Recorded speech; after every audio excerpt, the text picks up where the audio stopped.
asientos que están reservados justamente para personas con un tipo de discapacidad, repito, embarazadas, ancianas. Entonces, estos tratos diferenciados son justificados. Y eso es lo que quería un poco explicar, que la discriminación solamente se va a tratar como tal a aquellos tratos diferenciados, pero no justificados. Que un pago se puede hacer con tarjeta de débito, de crédito, y que con el pago de estas tarjetas, por ejemplo, se tiene que haber un recargo, pero no te lo informan, eso puede ser denunciado. ¿En qué casos formar una SAC? ¿En qué casos o tipos de negocio formar una EIRL? ¿Cómo lo ves tú ese tema de recomendación?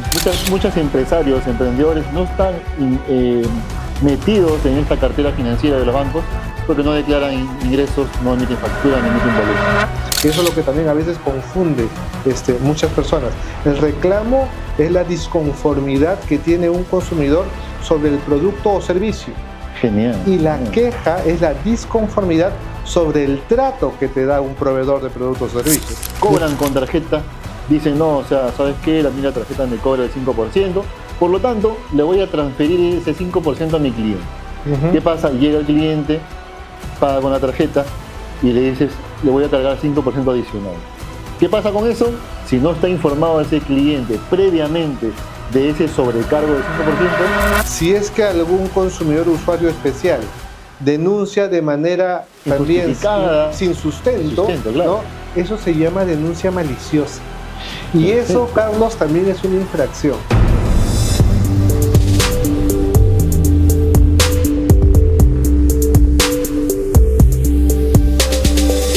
Bienvenidos. Hoy con nosotros Aldo Elliot, especialista legal en temas del consumidor, profesional con más de 27 años de experiencia, catedrático de varias universidades. Bienvenido, Aldo. Muchas gracias, Carlos, por la invitación.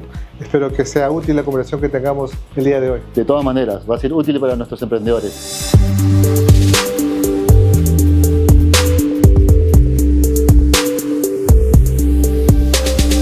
¿Qué tal, Aldo?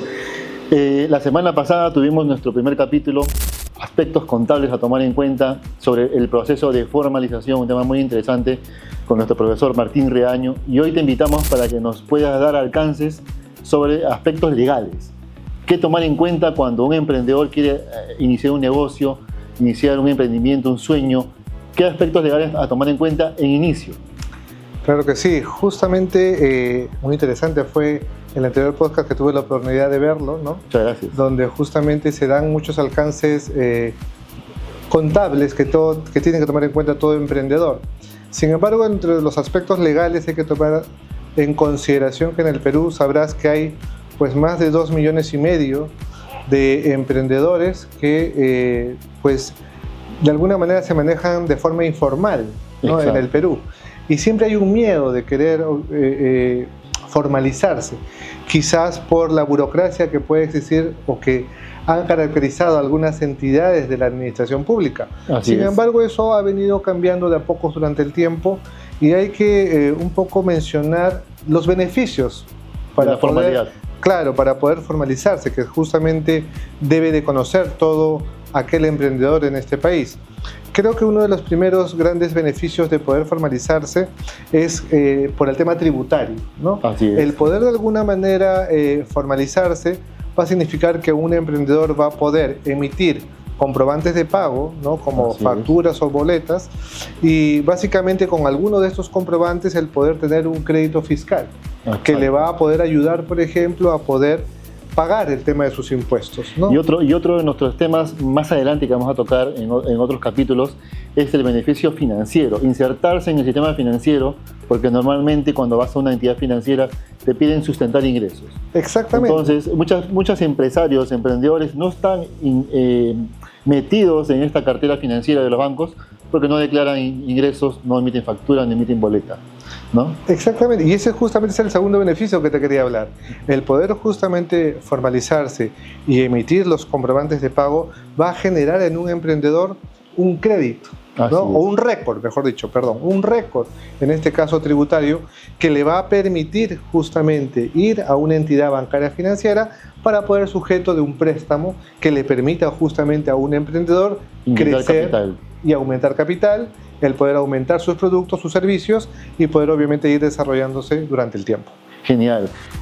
Muchos me preguntan, y algo que les interesa a nuestros suscriptores, es qué tipo de empresa puedo crear, qué tipo de sociedad.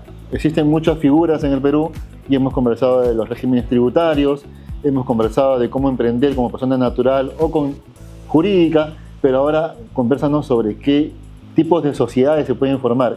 Claro. En el Perú hay diversos tipos de sociedades y de alguna manera cada una de ellas tiene como que un objetivo o beneficio específico.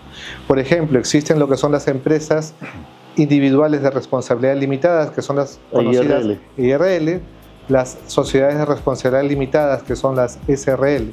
En estas dos primeras, por ejemplo, en la IRL se constituye cuando un emprendedor no quiere tener socios y de alguna manera, de forma individual, como su nombre lo dice, quiere de alguna manera llevar a cabo este emprendimiento y obviamente desarrollarlo solo, sin ningún socio. Okay. Por otro lado, la sociedad de responsabilidad limitada se recomienda para tipos de empresas familiares, ¿no? Donde obviamente los socios van a ser o tienen un tipo de vínculo consanguíneo, en la cual obviamente esa suprema confianza hace pues de que este tipo de sociedades sea idónea para ese fin, ¿no? Perfecto. Luego tenemos otro tipo de sociedades. Perdón, sí. Antes de continuar, claro. La pregunta del millón. Sí. ¿Existe realmente la responsabilidad limitada en el Perú? Porque el nombre lo dice. Un poquito explícanos esa figura. ¿Es verdad que solamente hasta el patrimonio de esta empresa? Claro, en realidad lo que tiene que saber todo emprendedor o cualquier persona que quiera formar un negocio o una empresa es que el tener una persona jurídica como tal lo hace distinto de la persona natural. Eso es lo primero que tiene que tener en claro. Personería jurídica independiente. Exactamente. Es decir, yo, Aldo Elliot, formo una empresa que es Elliot Asociados. No somos la misma persona legalmente hablando. Elliot Asociados es una persona jurídica, Aldo Elliot es una persona natural. Por lo tanto, las obligaciones que tengamos como persona natural o persona jurídica son distintas. Para comenzar, perfecto. Eso es lo que quiero dejar un poco en claro porque la responsabilidad limitada va a eso, ¿no? La responsabilidad de una persona jurídica es la que justamente se constituye como tal, ¿no? Okay. Digamos que los representantes o los socios no van a tener ninguna, obviamente, responsabilidad con relación al manejo de la empresa, salvo que hablemos ya de determinadas políticas muy de moda, como puede ser las políticas de antisobornos, ¿no? Okay. Los famosos compliance, donde ahí sí los representantes tienen una responsabilidad penal, ¿no? Y donde obviamente pueden ser sujetos a denuncias o demandas según sea el caso. O sea, la responsabilidad se refiere a la responsabilidad de los que forman esa sociedad frente, digamos, al Estado. Frente al Estado o a un tercero. O un tercero. ¿no? Un tercero. Hemos visto durante algunos años, ¿no? Cuando se han dado algunas consecuencias fatales, ¿no? Un caso típico, se acordarán de la discoteca Utopía, ¿no? Claro. Donde obviamente hay una empresa, sin embargo los representantes, ¿no? Tuvieron cierta responsabilidad respecto a esa afectación que se dio por ese hecho pues lamentable, ¿no? Claro. Sin embargo, eso, repito, es una consecuencia, digamos, excepcional a la regla, porque desde el punto de vista societario contable, quien tiene obviamente la responsabilidad solamente es la empresa jurídica que se constituye como tal. Y no los socios, perfecto. Y no los socios.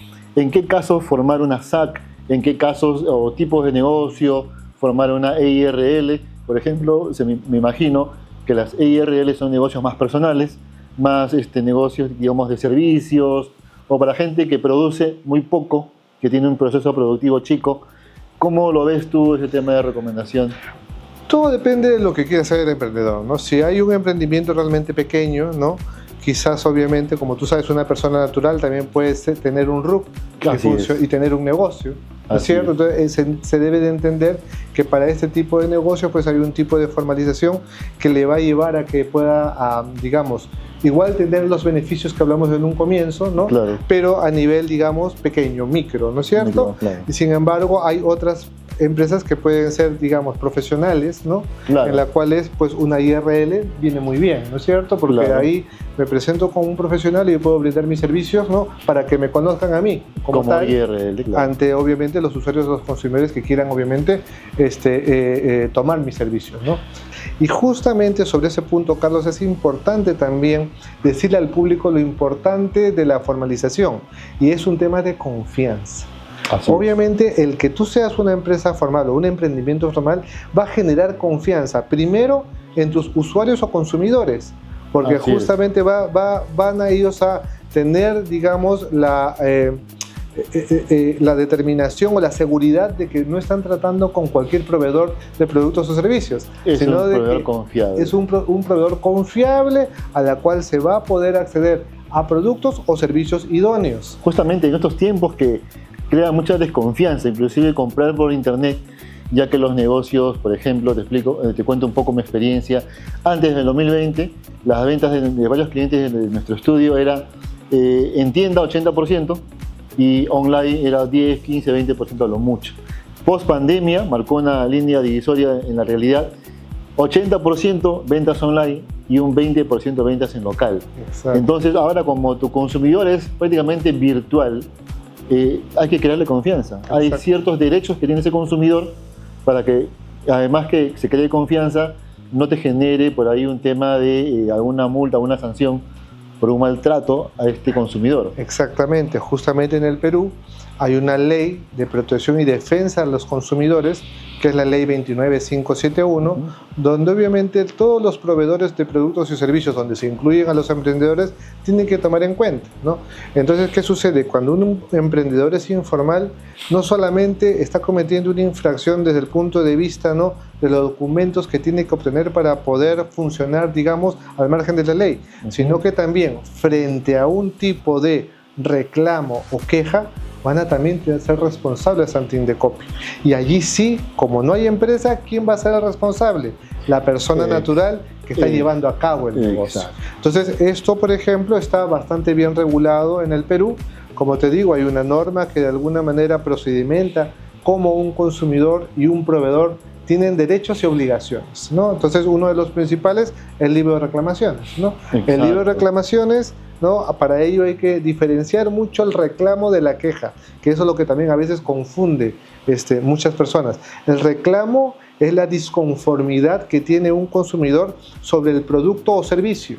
Genial. Y la queja es la disconformidad sobre el trato que te da un proveedor de productos o servicios. Muchas veces, muchos de nosotros vamos a un establecimiento comercial y nos tratan mal. Y no sabemos cuál es el procedimiento. Y no sabemos qué procedimiento seguir. Y muchos dicen, no, voy a reclamar. No, pero eso no es un reclamo, es una queja. Es una queja. Y ambos, de alguna manera, cuando no son atendidos por el proveedor, son obviamente sancionados por Indecopi. Y en eso Indecopi sí tiene una experiencia bastante grande y tiene obviamente precedentes que los lleva a poder sacar resoluciones en un muy corto tiempo. Y obviamente los proveedores, los emprendedores que no tienen conocimiento de ello podrían ser perjudicados si no son asesorados de manera oportuna. Con una multa, todo el tema. Por ejemplo, muchos de los empresarios que vienen a nosotros me dicen, por ejemplo, Carlos, quiero poner una tienda, quiero poner una sanguchería, quiero poner un negocio pequeño, pero usted sabe que cuando abres tu tienda, que entra el público y tú puedes cobrar de varias formas, por Yape, con tarjeta, en efectivo, y muchas veces cuando cobran con tarjeta dicen, no, o sea, ¿sabes qué? La tarjeta me cobra el 5%, por lo tanto, le voy a transferir ese 5% a mi cliente. ¿Qué pasa? Llega el cliente, paga con la tarjeta y le dices, le voy a cargar 5% adicional. ¿Qué pasa con eso? Si no está informado ese cliente previamente de ese sobrecargo del 5%, cometeríamos una falta, ¿no? Una infracción. Una infracción. Exactamente. Eso dentro de lo que es la ley de protección y defensa al consumidor se llama información relevante. Y esta es una obligación que tiene todo proveedor. Tiene que informar justamente a todo consumidor o usuario cuáles son las principales características del producto o servicio que ofrecen en el mercado, siendo uno de ellos el precio y la forma de pago. Excelente. Entonces, si es que ellos no informan de manera oportuna y anticipada y previa al consumidor que un pago se puede hacer con tarjeta de débito, de crédito, y que con el pago de estas tarjetas, por ejemplo, se tiene que haber un recargo, pero no te lo informan, eso puede ser denunciable. Excelente, y es muy buena información y además también está amarrado al tema contable, porque muchos emprendedores dicen, no, pero ese es un gasto que no me devuelve a mí, no, pero no saben que este proveedor del POS, normalmente que es como una especie de alquiler, te emite una factura. Esa factura de IGB es gasto deducible. No estás perdiendo ese 5%, sino que lo puedes recuperar mediante deducciones de impuestos, IGB o impuesto a la renta anual. Pero como no se conoce esa parte contable, el emprendedor tiene la percepción, no, esto lo voy a perder, este 4 o 5% lo estoy perdiendo, se lo voy a recargar a mi cliente. Exacto, sí, y al final estos, digamos, sistemas de pago en línea también son proveedores de servicios, sobre los cuales también ellos tienen ciertas obligaciones frente a un cliente, ¿no? Bueno, en este caso ya no sería un consumidor, sino sería otro proveedor, ¿verdad? Otro proveedor, claro. Pero que también, digamos, tienen derechos y obligaciones que estarían establecidos en el contrato que se ha suscrito para poder obtener dicho servicio. Entonces, también mucho ojo en poder leer esos contratos de servicio que ofrecen estos operadores para que cualquier tipo de discrepancia o no conformidad también sepan dónde recurrir, cómo reclamar o denunciar, ¿no? Así es. Y mucho cuidado a ustedes que son emprendedores con esta cobranza con tarjetas de crédito, de débito, con los POS, porque esto es informado a SUNAT, es decir, este proveedor del POS reporta a SUNAT cada pasada de tarjeta, ¿no? ¿Y qué pasa? SUNAT se entera cuánto has cobrado con este POS y va a hacer una comparación. Si tú cobras 100.000 soles en ese mes con el POS y tú le declaras 20.000 soles, SUNAT va a saber que tienes una omisión de 80.000 soles. Entonces, mucho cuidado con el cobro con tarjetas, porque te puedes estar perjudicando, porque puedes estar marcando una evasión tributaria y vas a ser notificado por lo mismo, ¿no? Exactamente, por eso hay que tomar muchas previsiones, ¿no? Claro, esto no es una cuestión alarmista, sino que tener ciertos cuidados que de alguna manera te van a hacer conocedor de tu negocio y van a minimizar los riesgos que puedes tener, obviamente, en la conducción del mismo, pues, ¿no? Aldo, quisiera aprovechar tu especialidad, porque yo sé que tú eres especialista en temas de societarios, pero también en temas de atención al consumidor, defensa al consumidor. Me gustaría saber y les expliques a nuestros seguidores qué hacer en el caso de algún reclamo, algún daño recibido por el consumidor, y cómo hacer y cómo manejar el tema un emprendedor que recibe un reclamo o de un consumidor que ha sufrido una especie de daño. Claro. Como habíamos conversado, ¿no? ¿Qué pasa si yo pongo mi sanguchería y al venderle un producto a un cliente, este se enferma? ¿Cómo atender ese tipo de situaciones? Explícanos un poco, aprovechando tu experiencia. Claro que sí, Carlos. Mira, hay tres grandes controversias relacionadas con los derechos de los consumidores. Número uno es la falta de idoneidad. Y para obviamente entender este concepto, se preguntarán qué cosa es la idoneidad, que es la correspondencia entre lo que uno como consumidor espera de un producto o servicio y lo que realmente recibe de un proveedor. Por ejemplo, lo que tú decías, ¿no? Si es que tú vas a una sanguchería a comprar un sándwich, obviamente, ¿cuál es tu expectativa? Que el sándwich esté rico, pero sobre todo que no te haga daño, ¿verdad? Claro. Pero ¿qué pasa cuando no sucede eso? Eso va a traer como consecuencia una falta de idoneidad. Así es. En el tema de consumidor, este tipo de problemas o controversias tiene dos instancias para poder solucionar. Número uno es el libro de reclamaciones, que dicho sea de paso, el espíritu de esta dinámica es que un consumidor pueda dejar sentado su no conformidad respecto, en este caso, del producto, pero que el proveedor le pueda dar solución inmediata. Creo que acá ha habido una mala costumbre que cuando alguien presenta un reclamo o una queja, el proveedor dice, ya, vamos a responderle en un plazo tal, espérese 15 días, que es el plazo legal. Es una pésima costumbre que sucede mucho. Exacto. Y además de eso ni se responde, ¿no? Ya eso es una infracción, por ejemplo. Ya la ley 29571 establece que cuando un proveedor de productos o servicios no responde a un reclamo o una queja en un plazo de 15 días hábiles, ya eso es una infracción y puede ser multado por Indecopi. Pero ¿a qué es lo que iba? Ya desde el punto de vista del emprendedor, cuando tengan ese problema, puede suceder, y debo de entender que se puede hacer sin intención, obviamente lleguen a una conciliación.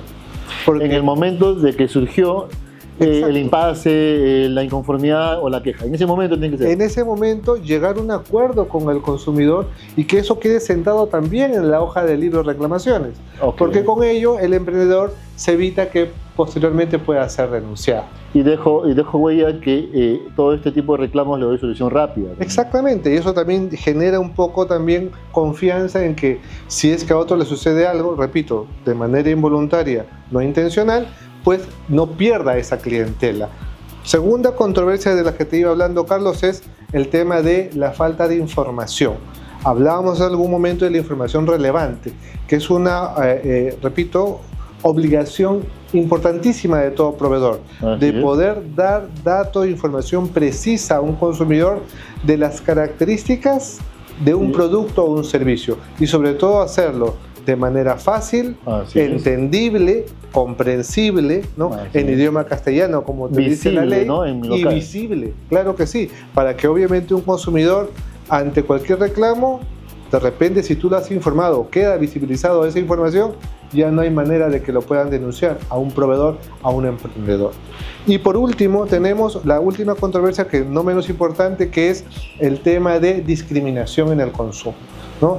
Muchas veces, muchos consumidores han sido discriminados, es decir, que existe obviamente un trato diferenciado, pero que no se justifica, ¿no? Ese famoso letrero que ponen en los locales: en este lugar está prohibida la discriminación. Exactamente. ¿Por qué ahora se ha masificado este tipo de prácticas? Porque justamente el trato diferenciado sin justificación es una discriminación, y que más allá de constituir una infracción también denunciable ante Indecopi, y que puede ser materia de una sanción y una multa, sabrás que eso atenta contra un derecho fundamental constitucional, que es la igualdad. Y eso es un delito. O sea, muy importante también que los emprendedores sepan que frente a un acto de discriminación, obviamente la consecuencia puede ir mucho más allá de una infracción. Podría constituirse en un delito, y obviamente también acá se recomienda, ¿no?, que pueda llegar, si hay algún malentendido por este tema de trato diferenciado injustificado, el poder llegar a una solución. ¿Y por qué he puesto énfasis en el término injustificado? Claro. Porque hay tratos diferenciados justificados. ¿Cómo cuáles?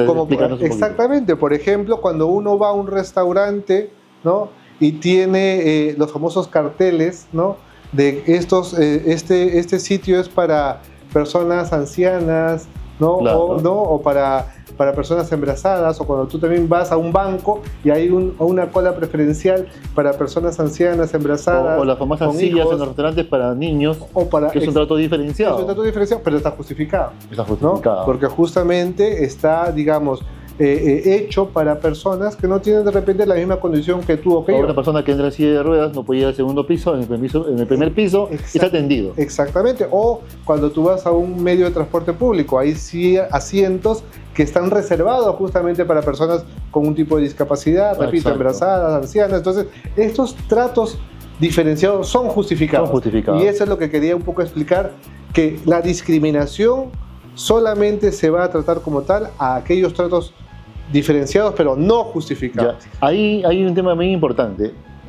¿Cómo determina Indecopi si fue justificado o no justificado? ¿Qué parámetros toma, no? Hay leyes. Por ejemplo, el tema de derecho preferencial, hay leyes que justamente regulan. Son específicos este tipo de, digamos, tratos diferenciados. Obviamente, aquellos tratamientos diferenciados que están incluidos en estas normas no van a ser considerados obviamente una discriminación, y ya de alguna manera el proveedor de un servicio que va a tener este trato diferenciado va a poder cubrirse frente a cualquier denuncia o demanda. Porque tiene una justificación. Claro, porque lo que pasa es que también nos vamos a encontrar en el mercado muchos clientes muy especiales, muy especiales, que a veces tienden a hacer reclamos o quejas de manera injustificada. ¿Cómo tratar ese tipo de situaciones? ¿Por qué? Porque es difícil. A veces ya llega inclusive al tema psicológico para tratar con mucha inteligencia emocional ese tipo de casos. Efectivamente, Carlos. Voy a hacer una analogía con relación a los delitos. Tú sabes que cuando alguien comete un delito, ya, si realmente lo ha cometido, el afectado lo denuncia, ¿verdad? Y si hay pruebas y se comprueba, pues tendrá la sanción que corresponda.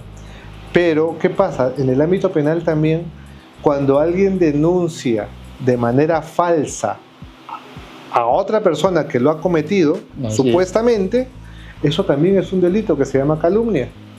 Entonces, claro, eso se puede revertir. En el caso justamente de aquellos que están proveyendo de productos o servicios, como los emprendedores, si es que algún consumidor usuario especial denuncia de manera también sin sustento, claro, ¿no? Eso se llama denuncia maliciosa. Y eso, Carlos, también es una infracción. Y eso tiene que saber el emprendedor cómo defenderse en esos casos, porque es muy importante.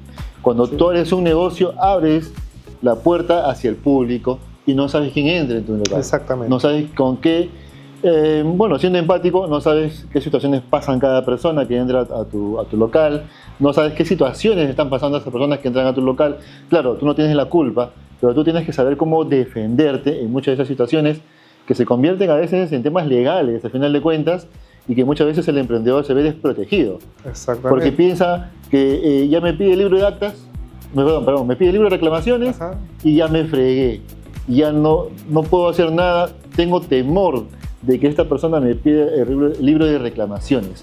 Pero como tú explicas, no existe ningún temor si sabes actuar de manera correcta, ¿no? Exactamente, y diligente, ¿no? El libro de reclamaciones es una herramienta, pero todos los reclamos o las quejas se tienen que sustentar de manera objetiva. Perfecto. Si no los sustentas de manera objetiva, es casi seguro que Indecopi no vaya a declarar fundada esa denuncia. Por el contrario, la declarará infundada y obviamente el emprendedor o el proveedor tiene la oportunidad obviamente también de denunciarlo por el tema malicioso o de mala fe que haya podido hacer determinada persona. Obviamente acá no es que yo esté en contra de los consumidores, al contrario, sino que uno no sabe obviamente cuál es el caso concreto que le va a tocar, hay que saber diferenciarlos y también obviamente saber defenderse. Y actuar con justicia, ¿por qué? Porque muchos emprendimientos a veces, quizá por envidia, quizá por la competencia, a veces hasta mandan gente para hacer ese tipo de problemas y esto los puede perjudicar si no sabes cómo actuar. Entonces tú que eres emprendedor, si quieres saber cómo actuar en este tipo de situaciones, ya sabes, sigue a Aldo Elliot en sus redes sociales para que él pueda poder asesorarlos, poder darles esos consejos que nos van a servir siempre, porque estos temas legales a veces en las redes sociales se habla mucho y al final de cuentas no se informa nada, ¿no? Exactamente, hay que ser claros, ¿no? Hay que ser claros y hay que ser concisos y contundentes para que obviamente el emprendedor sepa que sí tiene solución cualquier tipo de problemas. Es cuestión de saber asesorarse, es cuestión de tener la información exacta, concreta y justa para que obviamente su emprendimiento no obviamente caiga en afectaciones o fracase, ¿no? Sí, justamente muchos de los puntos de fracaso para un emprendimiento es el tema tributario, es el tema contable y es el tema legal que justamente nos has explicado el día de hoy y que les va a servir a los emprendedores para que no caigan, no se llenen de multas, temas de Indecopi que muchas veces tengo clientes que me dicen, Carlos, ¿sabes qué? Ya no es un NAT el que me persigue con las deudas coactivas, es Indecopi. Indecopi me ha multado 50.000, 100.000 soles y no puedo meter ni un sol a mi cuenta, estoy trabajando con la cuenta de mi hijo, de mi esposa. ¿Qué hago? ¿Cómo soluciono ese tema? Justamente uno de los grandes temores es que cuando llega alguna notificación de Indecopi, el proveedor del producto o servicio, que puede ser un emprendedor, se asusta y cree que no respondiendo no le va a pasar nada. Y eso es peor. Y es todo lo contrario. Es todo lo contrario, porque repito, si es que tú, emprendedor, tienes algún tipo de denuncia y esa denuncia no tiene un asidero, no tiene un sustento objetivo, tú tranquilamente puedes presentar los descargos correspondientes para que obviamente Indecopi lo tenga en cuenta. Y otra cosa también muy importante, que durante todo este procedimiento el proveedor, ¿no?, puede conciliar, llegar a un acuerdo con el consumidor para de repente arreglar ese malentendido que ha podido verdaderamente producirse, y este acuerdo o conciliación va a evitar, número uno, que el proveedor o emprendedor pueda tener una sanción o una multa y quedar registrado en un registro, de infracciones y sanciones que tiene Indecopi. Entonces hay también maneras de poder solucionar este tipo de impases siempre y cuando se actúe de manera oportuna. Gracias, Aldo. Toda esta información que nos has dado el día de hoy es vital, es muy importante para los emprendedores. Esta saga, estos primeros capítulos es sobre informalidad y quisiera que te dirijas a nuestro público y le des una recomendación, la más importante que tú creas, para que no caigan en temas legales en este emprendimiento que ellos tienen? Claro que sí, Carlos. Primero, que no le tengan miedo al tema de la formalización. Hay muchos beneficios, aparte de lo que nosotros hemos tratado acá de resumir y que les he indicado, y creo que va a ser bueno de que de alguna manera ustedes contribuyan a que pueda el país crecer conjuntamente con ustedes. El poder tener una información oportuna, legal, contable, tributaria, va a ayudar justamente a que ustedes puedan desaparecer ese miedo. Confianza y estar informados creo que es el secreto para que un emprendimiento o todo proyecto de negocios funcione. Y para eso, cuando ustedes gusten, pues estaré yo. Claro que sí, me pueden encontrar en mi página web www.elliotyasociados.pe o a mi WhatsApp 996781604 para cualquier consulta, consejo o sugerencia. Y gracias, Carlos, por la invitación. Gracias a ti y a ustedes, emprendedores. No se pierdan los siguientes capítulos. Cada episodio es un especialista, cada episodio es un consejo de alto valor para ustedes. No se pierdan los siguientes episodios de este podcast de Rescate Tributario.